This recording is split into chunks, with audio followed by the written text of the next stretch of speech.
പുതിയൊരു വീഡിയോയിലേക്ക് എൻ്റെ എല്ലാ കൂട്ടുകാർക്കും സ്വാഗതം. അപ്പോൾ ഇന്ന് നമുക്ക് നല്ലൊരു ഉള്ളിച്ചമ്മന്തി തയ്യാറാക്കാം. അതിനായിട്ട് ഞാനിതാ 4 സവാള ഇതുപോലെ ഒരു ഇഡലി ചെമ്പ് അടുപ്പത്ത് വെച്ച് ഒന്ന് വെള്ളം ഒഴിച്ച് തിളച്ച് വരുമ്പോൾ വെച്ച് കൊടുത്തിട്ടുണ്ട്. അതിൻ്റെ കൂടെ തന്നെ ഒരു 15 പച്ചമുളകും കൂടെ വെച്ചിട്ടുണ്ട്. അപ്പോൾ അധികം എരിവില്ലാത്ത പച്ചമുളക് എടുത്തേക്കുന്നത്. ഇനി ഇതൊന്ന് ഒരു 10 മിനിറ്റ് ഒന്ന് ആവി കയറ്റി എടുക്കാം. ഈ സവാളയും പച്ചമുളകും എല്ലാം ഒന്ന് സോഫ്റ്റായി വരട്ടെ. ഇപ്പോൾ ഇതാ വെന്ത് വന്നിട്ടുണ്ട്. നമുക്കിതൊന്ന് മാറ്റി വയ്ക്കാം. ഒന്ന് തണുത്തതിന് ശേഷം നമുക്കിത് എടുക്കാം. ഇനി നമുക്ക് മറ്റൊരു പാൻ അടുപ്പത്ത് വെച്ച് അതിലേക്ക് 1.5 ടീസ്പൂണ് കടുക് ചേർത്ത് കൊടുക്കുക. അതുപോലെ തന്നെ 1/2 ടീസ്പൂണ് ഉലുവയും കൂടെ ചേർത്ത് കൊടുത്ത് ഫ്ലെയിം കുറച്ച് വെച്ച് നല്ലപോലെ ഒന്ന് വറുത്തെടുക്കുക. കരിഞ്ഞു പോകാതെ ഒന്ന് വറുത്തെടുത്ത് നമുക്ക് മാറ്റി വയ്ക്കാം. ഇത്രയും മതിയാവും. നല്ലപോലെ ഇതാ പൊട്ടി പൊരിഞ്ഞ് വന്നിട്ടുണ്ട്. നല്ലപോലെ മൊരിഞ്ഞ് വന്നിട്ടുണ്ട്. ഇത് മാറ്റി വയ്ക്കാം. തണുത്തതിന് ശേഷം നമുക്കിതൊന്ന് പൊടിച്ചെടുക്കാവുന്നതാണ്. ഇനി നമുക്ക് നമ്മുടെ സവാള എല്ലാം ഇപ്പോൾ തണുത്ത് വന്നിട്ടുണ്ട്. ആ സവാള നമുക്ക് ഈ മിക്സിയുടെ ജാറിലേക്ക് ഇട്ട് സവാളയും പച്ചമുളകും ഒക്കെ എല്ലാം കൂടെ ഒന്ന് തരിതരിപ്പായിട്ട് ഒരുപാട് അരഞ്ഞു പോവാതെ ചെറിയൊരു തരിതരിപ്പോട് കൂടി നമുക്കൊന്ന് അരച്ചെടുത്തിട്ട് വരാം.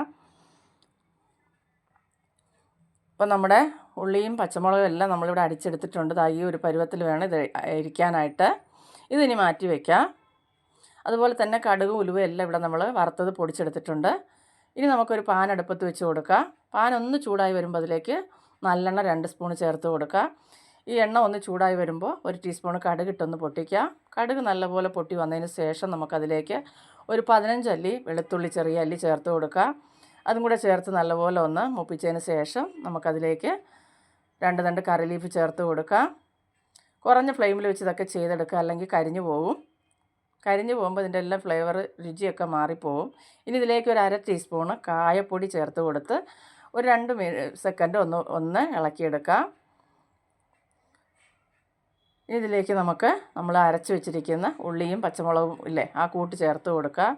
ചേർത്ത് നല്ലപോലെ ഒരു 3 മിനിറ്റ് ഒന്ന് വഴറ്റിയെടുക്കാം.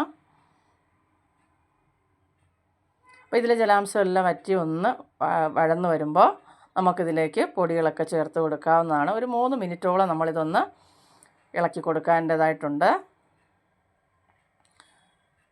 ഇപ്പോൾ അതിലെ വെള്ളമെല്ലാം ഒന്ന് വറ്റി ഒന്ന് ആടി വന്നിട്ടുണ്ട്. ഇനി ഇതിലേക്ക് നമുക്ക് പൊടികൾ ചേർത്ത് കൊടുക്കാം. 1/2 ടീസ്പൂൺ മഞ്ഞൾപ്പൊടി, അതുപോലെ തന്നെ അതിലേക്ക് 1.5 ടീസ്പൂണ് കാശ്മീരി മുളക് പൊടിയാണ് ഞാനിവിടെ എടുത്തേക്കുന്നത്. അത് ചേർത്ത് കൊടുത്ത് നല്ലപോലെ വഴറ്റാം. ഇതിൻ്റെ പച്ചമണമെല്ലാം ഒന്ന് മാറി വരുന്നത് വരെ ഒരു 2 മിനിറ്റോളം നല്ലപോലെ ഒന്ന് വഴറ്റിയെടുക്കാം.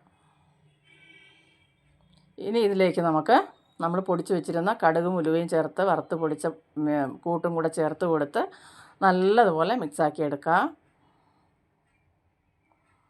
ഈ സമയം നമുക്കിതിലേക്ക് ആവശ്യത്തിനുള്ള ഉപ്പ് കൂടെ ചേർത്ത് കൊടുക്കാവുന്നതാണ്. ഉപ്പ് നമ്മൾ ആദ്യം കുറച്ച് ചേർത്തിട്ട് ആവശ്യമുണ്ടെങ്കിൽ പിന്നീട് ചേർത്ത് കൊടുക്കുക.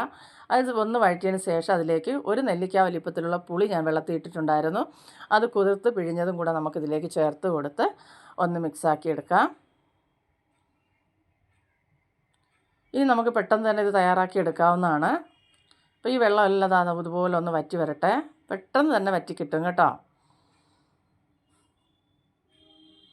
ഇനി ഇതിലേക്ക് നമുക്ക് ഈ എരിവും മധുരവും എല്ലാം ഒന്ന് ബാലൻസ് ചെയ്യാനായിട്ട് നമുക്ക് കുറച്ച് പഞ്ചസാര, അപ്പോൾ ഞാൻ 1 ടീസ്പൂൺ പഞ്ചസാര എടുത്തിട്ടുണ്ട്. പഞ്ചസാരയ്ക്ക് പകരം ശർക്കര പൊടിച്ചത് വേണമെങ്കിൽ നമുക്ക് ചേർത്ത് കൊടുക്കാവുന്നതാണ്. ഇതെല്ലാം ചേർത്ത് കൊടുത്ത് നല്ലപോലെ ഒന്ന് വഴറ്റി എടുക്കണം. അപ്പോൾ ഇത് ഈ പാനിയിൽ നിന്ന് വിട്ട് വരുന്ന ഒരു പരുവമുണ്ട്. പെട്ടെന്നായി കിട്ടും കേട്ടോ. അപ്പോൾ ഈ ഒരു പരുവാകുമ്പോൾ അതിൻ്റെ നിറമെല്ലാം മാറി മണമെല്ലാം നല്ല അടിപൊളി ഒരു മണവും ടേസ്റ്റുമായിട്ട് കിട്ടും. ഈ സമയത്ത് നമുക്കിത് അടുപ്പ് ഓഫ് ചെയ്യാം. ഇനി ഇത് വാങ്ങാവുന്നതാണ്.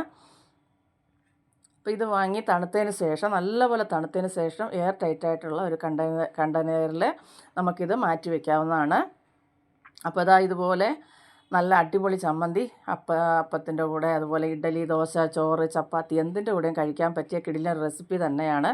അപ്പോൾ ഇഷ്ടപ്പെട്ടാലൊരു ലൈക്ക് തരിക, പ്രിയപ്പെട്ടവർക്കൊന്ന് ഷെയർ ചെയ്ത് കൊടുക്കുക. അടുത്തൊരു വീഡിയോ ആയിട്ട് കാണുന്നത് വരെയും എല്ലാ കൂട്ടുകാർക്കും ബായ്.